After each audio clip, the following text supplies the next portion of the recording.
Hey everyone, Zizi here.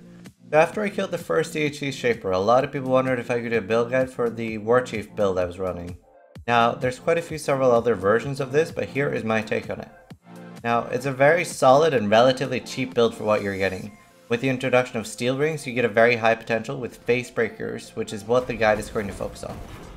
You don't actually use a weapon with this build, but instead you scale flat physical damage on all your gear to make the full use of the Facebreakers. This build has some very nice features such as your totem's taunt, which makes enemies do 10% less damage and they won't focus you that much. It also has a further 8% damage reduction to enemies near the totem, so 18% total. That's a lot of damage you are now taking. It's very easy to keep fortify up with shield charge as well, and I prefer keeping it up with shield charge than actual leap slam. So it's got very high stacking damage reduction. Your totems also leech HP, so combined with the high regen you get from this build, it's very safe and easy to stay alive. The damage is also very high, so it's a very good boss killer, especially with the taunt keeping the bosses unfocused on you. It's got really good clear speed for maps for a totem build, and combined with the high survivability, it's a very nice build to play. As for gear, the main items you need are Facebreakers, Bringer of Rain, Great Old One's Ward, and then all the rest of your gear should have flat physical on it, except I usually use boots to cap up your resists.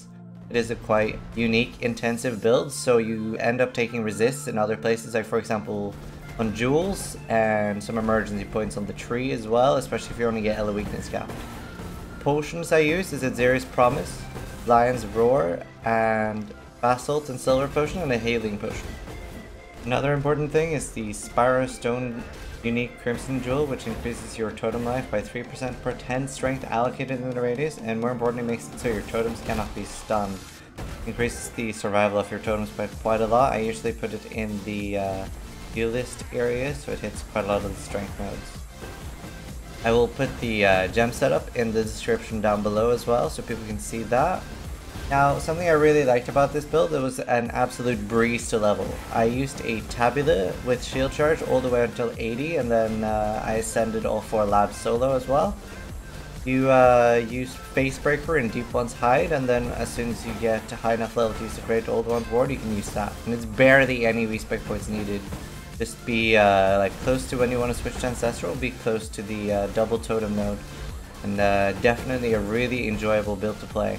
I hope you enjoyed this build guide. I will be making more as well. If you do like it, please subscribe to my YouTube, follow me on Twitter, and check me out live on Twitch TV at PCChild. Have a nice day and try to die less than I do.